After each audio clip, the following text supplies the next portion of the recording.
Sénégal mbokki àdduna dal leen ak jàmm ci seen chaîne bu bees Mbawor TV dinañ leen indil lépp luy actualité reportage émission vous pouvez vous abonner à votre chaîne leader Mbawor TV International votre nouvelle chaîne en ligne lépp luy actualité wërngël àdduna dinañ leen ko jox ak Mbawor TV International Mbawor TV International sunu télé mooy sunu yëf. incha allah jaar-jaar bi am na solo lool ñu lay ñaanal bonne continuation mu mel ni 2007 nga demoon Chine ñibbisi en 2016 presque 10 ans ni ngi ko waxee bu ñu la déggee bu baax tamit mel na ni bi ngay dem say étude ci médecine moderne nga ko waroon a def mais bi nga demee ba foofu nga découvrir leneen muy médecine chinoise taxoon nga changer filière changement filière boobu mel ni tamit juraloon na la ay conséquences yaa ngi koy wax ci problème bourse bi bu ma la déggee bu baax mu mel ni peut-être wala xëy na suma dégg-dégg moo baaxul mais li ma xalaat ci say wax mooy dañoo dagoon sa bourse donc loolu nekkoon ay jafe-jafe si yow beneen jafe-jafe également mooy le fait que ñu imposé woon la nga waroon def say étude ci langue chinoise bi mais nga ñàkkoon cee ànd tax nga changé woon université demoon Pékin donc loolu mu mel ni ay difficulté la woon foofu peut-être tamit du ñàkk problème mu adaptation ndax boo jógee Sénégal dem Chine yaa ngi koy wax sori na lool ñoom seen culture wute na ak sunu culture donc ñàkkul au début amoon nga fa jafe-jafe mais malgré cela nga continuer études yi nekk ci góorgóorlu ba macha allah mais ba mu nuy ñëwaat tuuti rek ci difficulté yooyu problème mu bourse bi problème mu surtout bourse bi ñu ko daggee après noo def. alors bourse bi. waaw ni nga ko waxee noonu la c'était en 2008 ci lañ dagg sama bourse et que 2008 lañu dagg sama bourse juste par rapport ak changement filière boobu waaw yombul woon nag parce que nekk àll nekk ndaw war a jàng te yow bi ngay dem di jàngi ci bourse boobu nga yaakaaroon pour di dund di ci faj say soxla di ci jënd yi war pour sa nekkin mën a neex ci dëkk boobu nga jékki-jékki ñun la comme dangaa dëgër bopp entre guillemets lii nga bëgg ak ñun liñ la bëgg a defal du benn kon nag day am ay conséquences mooy que ni dañuy dagg sa bourse man si laa ni leen amul problème parce que liñ naan sama maam daf ñu yàgg a wax ni yàlla du tëj buntu tëj parenthèse xëcc rido si loolu rek lañu jàppoon bàyyee borom bi sunu bopp rek et que li ñu war a def aussi ci ay démarches ñu continuer di ko def te comme ni ma ko waxee yàlla du tëj buntu tëj parenthèse xëcc rido dañu parce que man maa dem wuti université man maa dem wutali sama bopp université fay frais d'inscription yi sama mag bu góor bu nekkoon France là-haut mu yónnee ma xaalis bi ma fay ko bi ma ko fayee mais frais boobu c'était juste pour ñu mën a xool ndax université bi dina la accepter ou pas après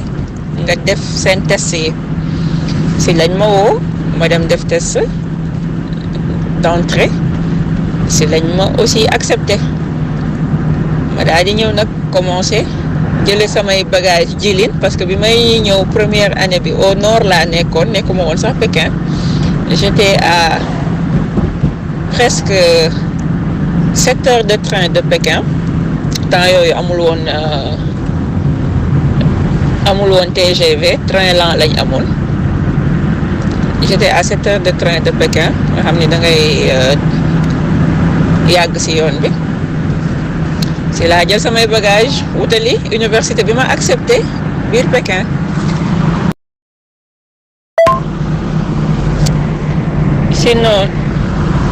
si noonu bi ma demee Pékin ma ñëw heureusement avant boobu yëpp demoon naa fa vacances si sama cousine bi ma leen doon citeel sànq ni que moom ma bëggoon a yóbbu yaayam pour ma jàngale fa chinois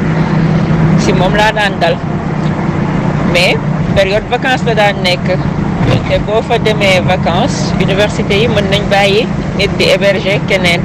mais période année scolaire du mën a héberger nit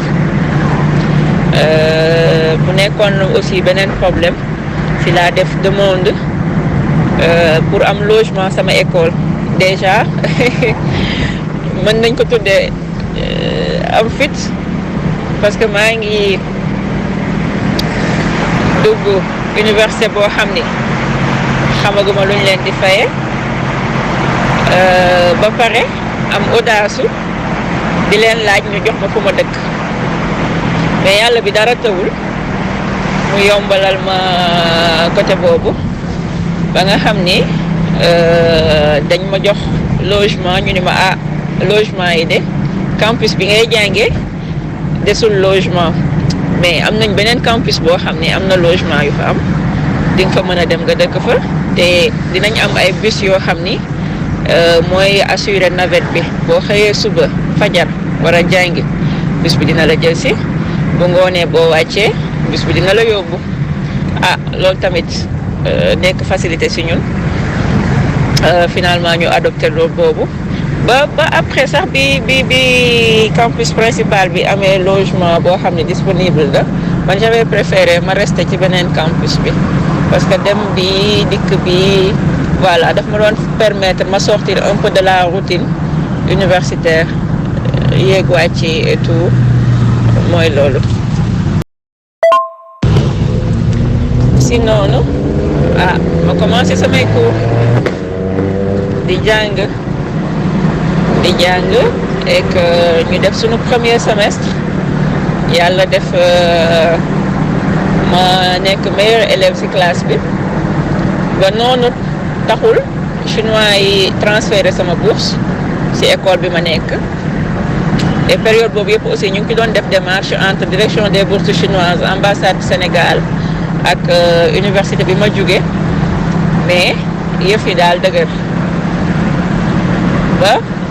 ci deuxième semestre bi noonu sama école ci boppam fi ma jànge noonu ñoom ñoo mujj a bind lettre direction des bourses bu Chine wax leen ni kii kat def na fi benn semestre ak ñun jàng na te ay notam baax na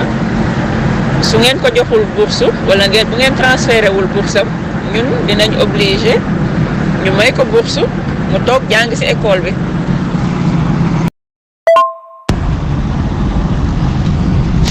si noonu après nag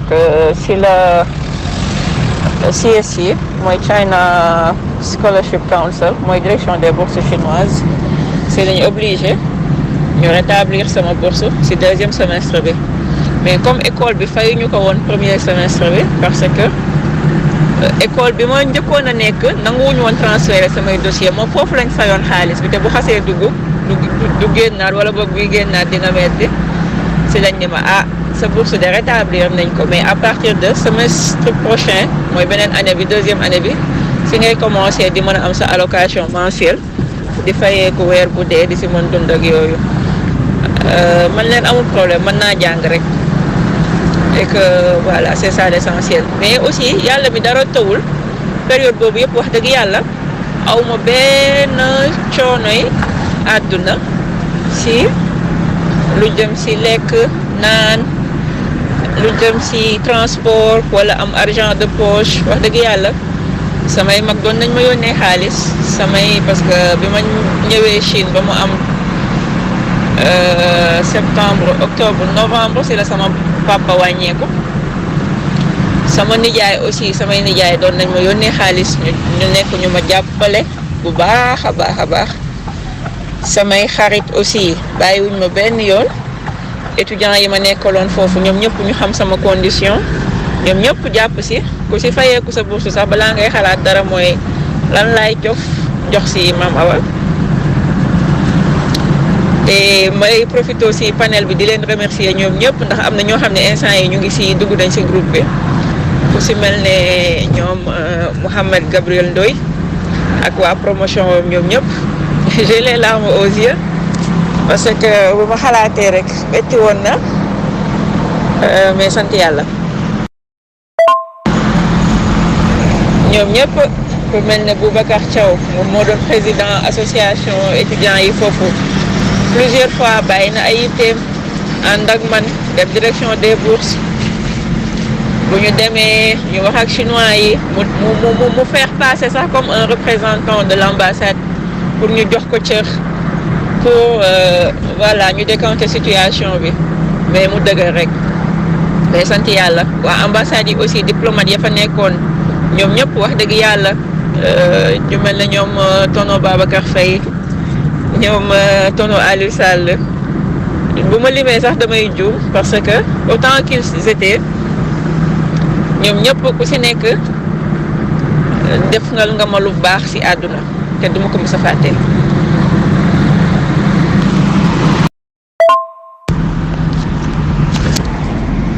Sama ay xarit yoo xam ni walla sax sama ay mag laay wax yu nekkoon géewul ñi jàngi woon France dañ naan toog weer bu dee ñu dajale xaalis bu takku yónnee ma ko en euro yónnee ma ko vraiment mujj gi sax dama daan wax naan leen man seen bourse bi daf maa mujjoon sonal parce que li ma daan recevoir ci xaalis macha allah par mois ëppoon na fuuf bourse bañ ma daan jox di dem xam naa leen yéen de bu leen neexee sax déwén ngeen tëye seen bourse parce que mooy loolu.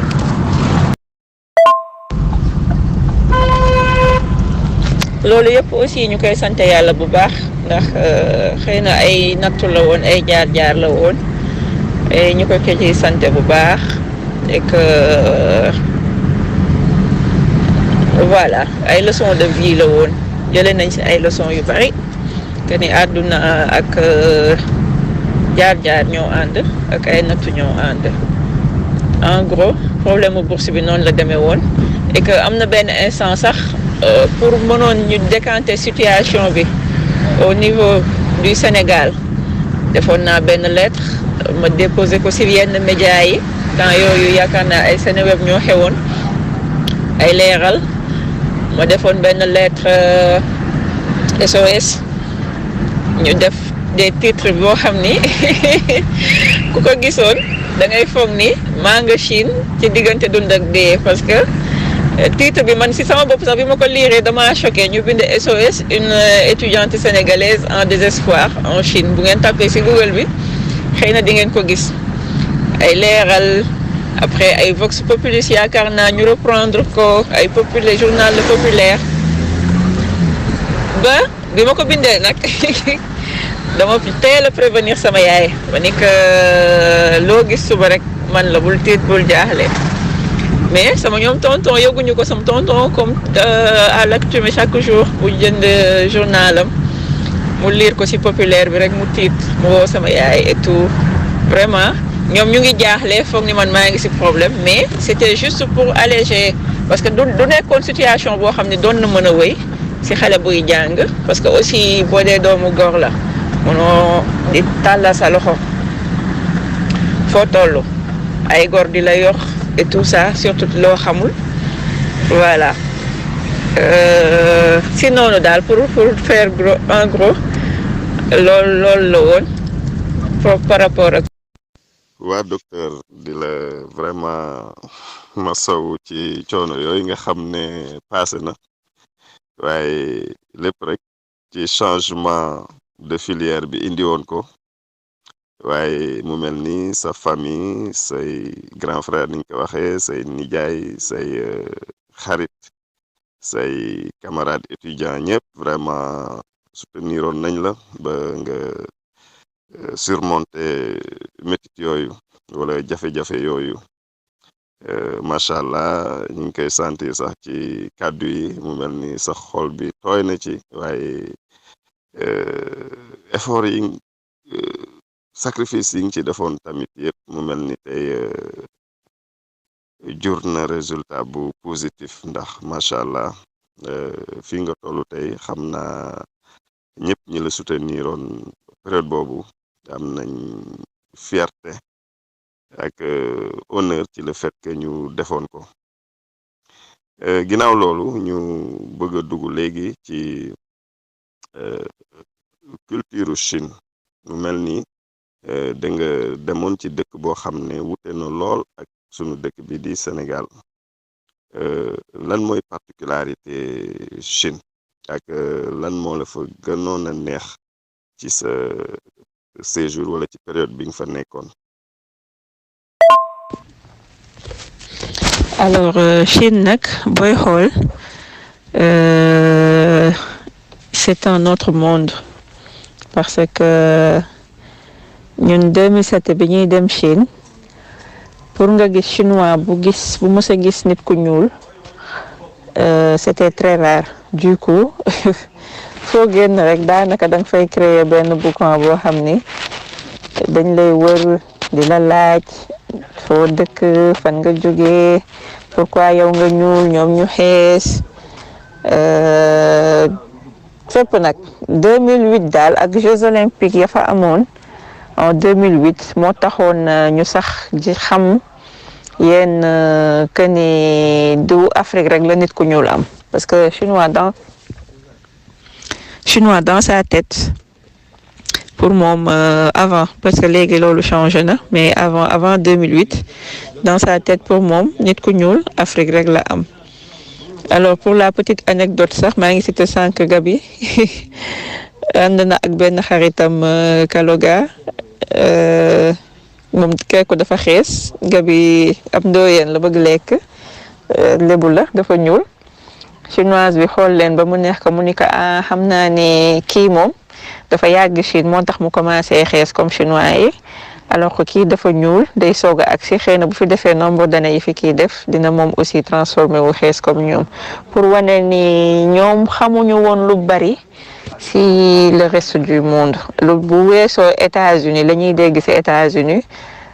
daanaka li ñu xamoon si reste du monde bi bariwul ba tax na Jeux olympiques yi bi mu amee 2008 ñu gis ni athlètes américains yi presque ñëpp ay noirs lañ athlètes français yi ay noirs lañ athlètes yeneen dëkk yu bari ba si athlètes naar yi sax parfois nga gis si ñu ñuul si la ñuy soog a xam ne kon nit ku ñuul du Afrique rek la dëkk. et que d'ailleurs am na sax benn sénégalais aussi boo xam ne nee woon na fa moom France la jóge woon ñëw ak sa nationalité mu ñëw Chine war a dem si ambassade France je pense. dem vigile bi ni ko doo dugg parce que doo français juste parce qu'il est noir genre yooyu mais bon man quand on me dit que c'est un racisme je dis non c'est de l'ignorance dañu xamul ñoo xam ne mosuñu gis nit ku ñuul dañuy ñëw di la ràmb sa der ndax da nga lu tax nga ñuul dañuy ñëw di kii mais c'est pas méchant c'est une curiosité qu'ils ont pourquoi celui-là est différent par rapport à la peau et tout ça. loolu benn la ci différence yi ci particularité yi autant pour moi beneen particularité bi mooy ñoom seen hygiène de vie les Chinois sont très réguliers dans l'action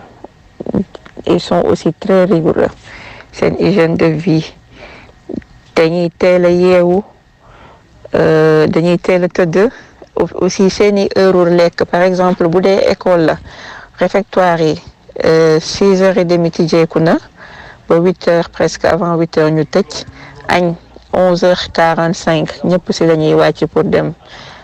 resto mën a añi ba 13h aussi ñu kii reer 17h lay commencé ba 19h contrairement ak ñun li ñu tàmm Sénégal.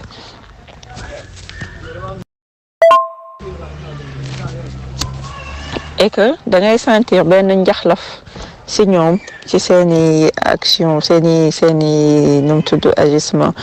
ni ñuy njaxlafe bu ñuy def dara te lu ñu dugg rek dañ ci ànd ak détermination. ba pare dañu nekk peuple boo xam ne aussi je dirais c'est un peuple patriote parce que par exemple bu ma joxee exemple si Jeux olympiques yi état bu soxlaa ñëppay ñëw wuy si sans rien attendre en retour bu ñu nee tey dañ war a reboiser par exemple juste pour donner un exemple 100 volontaires lañ soxla 1000 volontaires ñooy ñëw taxaw bon c'est compréhensible avec le nombre parce que dañu bari ils font 1,4 milliard et que bu ñu nee dañ soxla ay volontaires pour traduire pour gan yi war a ñëw même chose toujours bu état bi soxlaa dara ba pare beneen aussi marqué na ma surtout période bi ma nekkee Chine da ngay jékki-jékki gis bi ma nekkee Pékin da ngay jékki-jékki gis ligne métro bu bees bu tijji mais doo gis bëccëg fu ñu baaree route fu ñu baaree nu mu tudd circulation fu ñu baaree lenn pour tabax ka yow da ngay xëy rek ñu ne la am na ligne bu génn te en général seen métro yi souterrain lay nekk underground da ngay wàcc ba ay 3e niveau sous terre pour mën a dem si métro bi loolu aussi marqué woon na ma. beneen chose bi ma marqué mooy démb rek maa ngi siy waxtaan ak sama borom kër mooy que ni di léeg-léeg nga gis ñaari chinois ñu taxaw di wax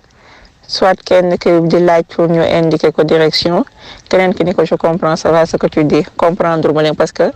dialecte bi muy làkk ak peut-être mandarin bi ñuy làkk comme langue nationale kooku déggu ko bu ko defee ma taxaw ni leen waa man étranger bi nga xam ne dëkkuma fi kon man ma def nan voilà ba maa ngi koy raconter sax benn anecdote boo xam ne ça s'est passé à l'hôpital sama prof am benn patiente bu jóge woon Mongolie interne mu ñëw di plaindre ay symptômes mais kenn mënul comprendre li muy wax parce que dafa amee nu mu tudd day làkk dialecte te dialecte boobu bokkut ak mandarin bi ñuy wax chinois bi ñuy wax à Pékin man maa fa nekkoon di leen traduire li ndaw si di wax parce que c'est pas parce que je parlais la langue de la Mongolie mais plutôt parce que dama doon jéem a deviner li muy wax bu ma ko deviner ni ko lii nga bëgg a wax mu ni ma waaw ma laal partie corps boobu ma laal ko mu ni ma waaw loolu laa bëgg a wax ma wax ko prof bi ñu noté ko ci ordinateur bi après prof bi di ree ni xool leen lii rek africain bi mooy nekk di ñu traduire entre ñun chinois pour dire que loolu aussi il y a une barrière linguistique entre eux et que loolu aussi li ma beneen particularité bi mooy le climat parce que jóge Sénégal zone tropicale boo xam ni bu tawee tey balaay tawaat sax bon deux saisons yi ñu am saison sèche saison humide nga dem fenn foo xam ni dafay neige man zone bi ma nekkoon sama première année il faisait presque moins 30 degrés à l'hiver moins 30 à Djilin su ma daan dem Changchun ci sama xarit yi nekk foofu ñoom moins 35 la ñuy def et même au nord encore plus au nord à Harbin ñoom ay moins 40 la ñuy def foofu la festival de glace bi am chaque année en hiver dañuy construire des bâtiments en glace loolu aussi bokkoon na ci li ma marqué par contre nga wàcc ci sud bi dafay tàng comme Kédougou boo wàcc ci sud bi ñi nekkoon Wuhan comme ñoom Baara ak ñooñu xam nañ ci dara ak waa Guangzhou yi ñoom climat Sénégal lañu am daanaka climat Kédougou waa Kédougou laa leen tudde woon voilà dina yi taw aussi bu bari mais li nga fay gis dina taw bu metti mais après ak canalisation yi ndox bi day jàll doo fa gis aussi romb ba gis fa mbalit toujours am na ay ils ont presque tout prévu doo dox 50 mètres yoo gisul poubelle yoo sànni et en même temps dafay am ay agents yoo xam ne dañuy taxaw bu ñu rombee benn mouchoir bu wadd ñu jël genre baguette la ñuy yor mais bu gudd lay doon ñu for ko dugal ko ci poubelle yi voilà moo tax et aussi la verdure partout foo mën a jaar tali yi koñ yi yëpp toujours day am plante. beneen particularité bi aussi mooy ñoom seen ay mag duñu meluñu comme ñun xam nga ñun sunu mag Sénégal boo xasee jël yenn âge rek dañ lay bàyyi nga tëdd ñu lay defal sa lépp foofu amul mag da ngay génn sous le soleil d'abord ay 9h 10h da ngay génn nga doxantu ak âge boo mën a am même soo mënul dox bu fekkee mën nga taxaw yor sa déambulateur sax di nga génn def ko et que aussi à 17h entre 17h 18h dañu am ay parc yoo xam ni di nga fa mën a mag ñi dañuy génn foofu di def ay tai chi ñii di def danse teg seeni ay musique chinoise di fecc ñii di def tai chi xale yi aussi nekk foofu di fo te quartier boo dem presque am na loolu aussi bokk na ci lu ñu manqué Sénégal mais ñoom am nañ ko te c'est pas très difficile aussi surtout côté boobu ñoom dañu mën nekk ak mag parce que mag waruñu lay weer ak a wéri comme on dit au Sénégal waruñu lay weer ak a wéri mag dafa war a continuer di dundam bu teey et vieillir en bonne santé surtout vieillir en bonne santé mais fii da ngay kii ñun la mag rek doy na feebar waaw loolu aussi beneen particularité la. Bon su ma naree lim yi ma marqué yëpp xam naa ni dina bari ma yamale ko fii rek jërëjëf.